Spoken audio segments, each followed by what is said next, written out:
होते हैं। तो जैसे आपने बोला कि हार्ट जब ऊपर नीचे होता है और एक स्ट्रेट लाइन आ जाती है तो किसी को पसंद नहीं आती है, जैसे सिद्धार्थ सर ने अभी बोला।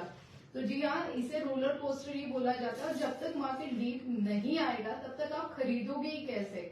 जब ऊपर ऊपर जाते रहेगा तो खरीदारी तो मुश्किल हो जाएगी।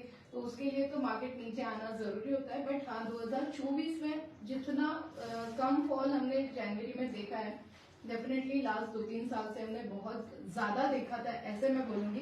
पर 2024 में अगेन मैं वही बोलूंगी, आपको थोड़ा सा सतर्क रहना पड़ेगा। मई महीने के बाद में आपको थोड़ा सा सतर्क रहना पड़ेगा अक्टूबर तक। वहां पे डेफिनेटली आपको बाइंग की बहुत सारी अपॉर्चुनिटीज मिलेगी। As a numerology, as a astrology, काफी सारी बाइंग अपॉर्चुनिटी, जैसे मैंने पहले ही बोला। बट आप जो एक्सपेक्टेशन अभी रख रहे हो, यस डेफिनेटली इलेक्शन के पहले और इलेक्शन के बाद में थोड़ा सा डिफिकल्ट है। बट 20,000 का तो एक स्तर डेफिनेटली 2024 में हम लोग छू सकते हैं। इस बार दिसंबर में थोड़ी सी ज्यादा गिरावट हमने देखी थी। एज पर मार्केट का एक रूल है, रिस्क है तो इश्क है। तो उसी तरीके से अगर आप देखोगे तो दिसंबर क्रिसमस हॉलीडेज की वजह से वो फंडा पहले चलता था।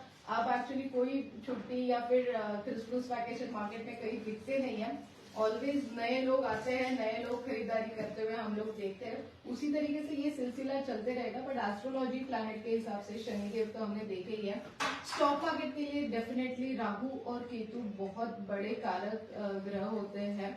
कुंडली में आपका 5 एंड 11 घर भी बहुत ज्यादा इंपॉर्टेंट होता है। तो वो अगर स्ट्रांग है तो स्टॉक मार्केट में गिरावट या फिर तेजी में आपको फर्क नहीं पड़ता है, अगर आपका राजयोग हो तो।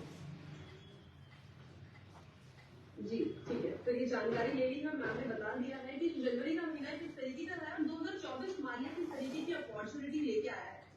मैम ये बात हमने कर ली एज अ प्रोफेशन कि जो आपका प्रोफेशन है उसको देखते हुए क्या उम्मीद जताई जा रही थी बजट से, क्या एक्सपेक्टेशन थी।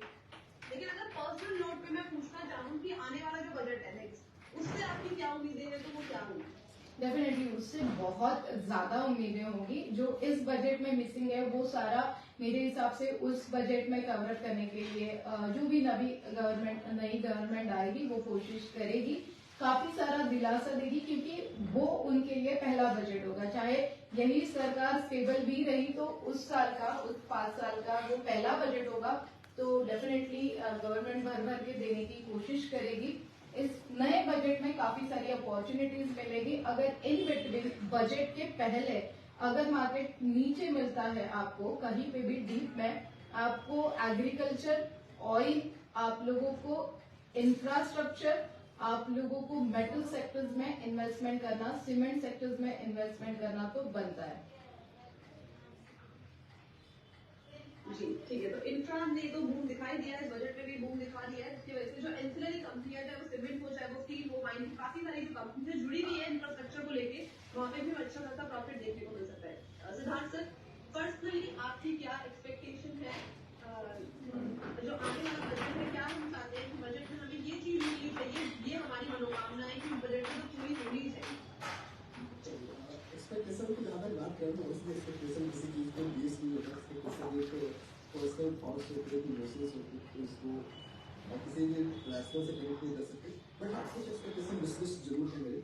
अगर विशलिस्ट की बात करूँ तो सबसे पहला विशलिस्ट यही है कि हमें एज अ कंट्री ये ध्यान रखना है कि हम अच्छे तो हैं, अच्छा ग्रो कर रहे हैं इकोनॉमिकली, बट ये भी ध्यान रखना है कि हम दुनिया के डायबिटीज कैपिटल हैं, लाइफ स्टाइल डिजीज के कैपिटल होंगे, प्रीमैच्योर कार्डियोवास्कुलर डिजीज हमारी कंट्री में टॉप कर रहे हैं। तो यहाँ पे हमें थोड़ा हेल्थ सेक्टर में कैसे हम इसको प्रिवेंटिव हेल्थ की तरफ जा सके, उससे हमें पॉलिसी लेवल पे शिफ्ट करने की जरूरत है। जैसे कि अगर हम बात करें तो प्रिवेंटिव हेल्थ चेकअप है, एक लिमिट आप